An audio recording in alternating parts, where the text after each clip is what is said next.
The policies followed by the Moscow administration are increasing the tension of the Ukraine-Russia war with each passing day.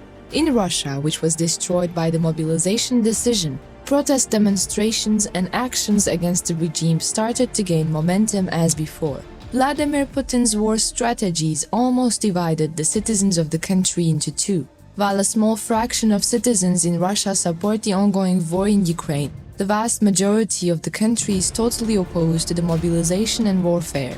The decision to mobilize in the Moscow administration had a very negative effect. In fact, this risky decision taken by Putin led to rumors that the government would change in the Moscow administration. At that time, Yevgeny Prigozhin, the leader of the Wagner group, was shown as the new Russian leader. The gang members of Prigozhin, nicknamed Putin's chief, were thought to be much more active and successful in the Ukrainian war than the Russian regular army. Especially with the loss of Kherson, chaos and panic increased in Russia. Citizens used to fill the streets of Russia. Locals argued that the war in Ukraine had damaged Russia and that the Moscow army's casualties had increased unnecessarily. Since the beginning of the war, however, the number of Russian casualties has reached almost 100,000. Russian Defense Ministers Shoigu and Vladimir Putin tried to reduce these numbers a little lower to calm Russian citizens, but the fire of the rebellion had already engulfed Russia, and the anger of the local people against the government had become unstoppable. As in the first days of the mobilization decision, Russian citizens again began to march to government buildings and military registration offices. Moscow Square surrendered to the flood of people. Every day in Russia, fires, explosions, protest demonstrations, violent actions against the government and the mobilization decision began to revive. In the Moscow army, too, the situation seemed no different than in Russia. The newly mobilized Russian soldiers had fierce fights with their commanders every day. The torture and ill treatment in the army was incessant. In particular, the soldiers mobilized from the autonomous republics affiliated to Russia began to come to the fore in actions against rebellion and war. In the past days, one of the most resounding acts of these rebellions and uprisings took place in Kazan. The images that emerged at a Russian military base in the city of Kazan shook the agenda deeply. The mobilized soldiers marching to this Russian base shouting slogans aroused quite a panic. Mobilized Russian soldiers preparing for the war in Ukraine were carrying out mass action in Kazan, in the southwestern part of Russia. The footage showed uniformed soldiers walking towards a guarded gate of the aforementioned Russian base and trying to get it. After a short quarrel, this group who wanted to enter forcefully opened the door and suddenly started rushing towards the Russian base. After the footage of the incident was shared with the media, Twitter users also took action and wrote how violent the rebellion was. A Twitter user tried to convey the event in detail to people with a huge riot headline at a military base in Kazan, Russia.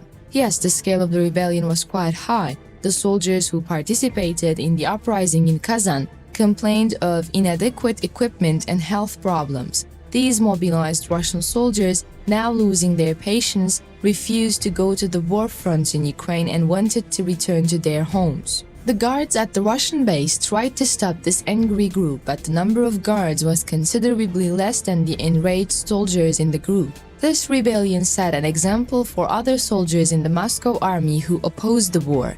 Today, the vast majority of senior generals, officers, and active frontline soldiers in the Russian army want the war in Ukraine to end. In fact, there are certain reasons why Russian soldiers think this way. At the start of the war on February 24, 2022, the majority of the soldiers in the Moscow army supported the offensive operations in Ukraine and believed that the war would be concluded in a very short time in favor of Russia.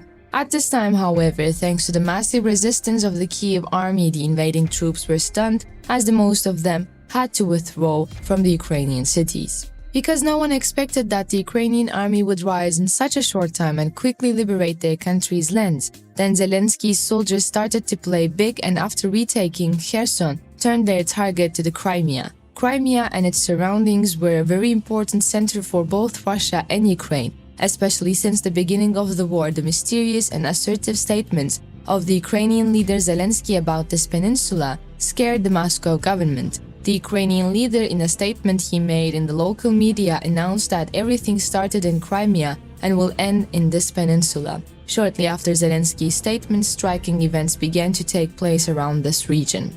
In the Crimean city of Sevastopol, the Black Sea Russian fleet entered the target of the Ukrainian army. We witnessed the first drone attack in history in this region.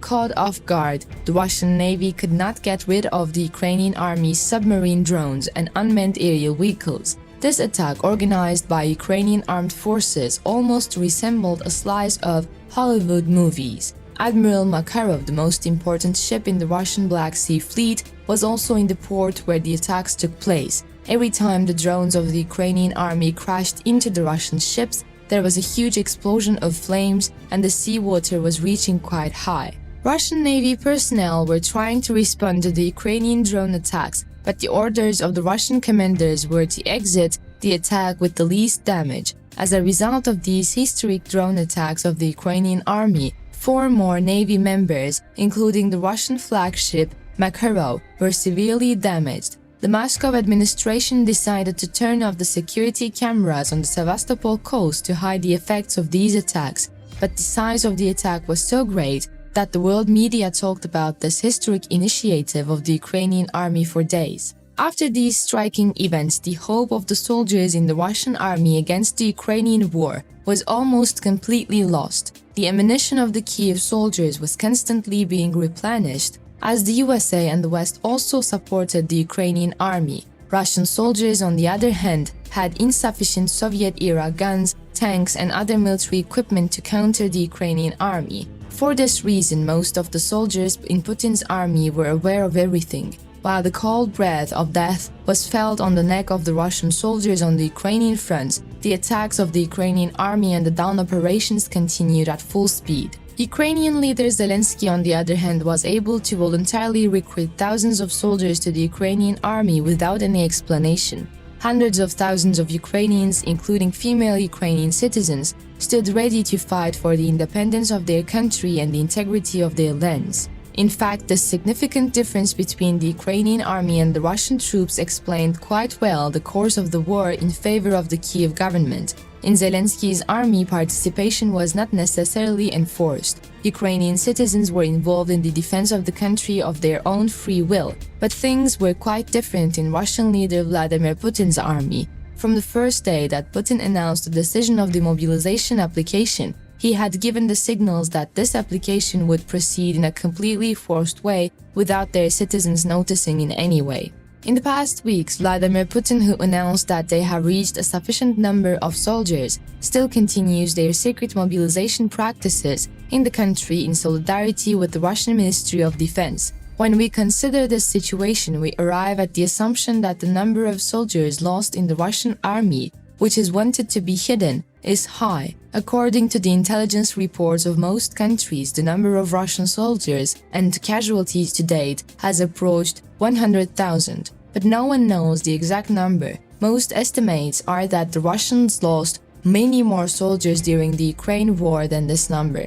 With the arrival of the winter season, it is expected that all the truth that the Russian government has been hiding will become as white as the snow falling in Ukraine. We will see it all together. Please do not forget to subscribe to our channel and turn on notifications in order to be informed about new videos. Thank you for watching us.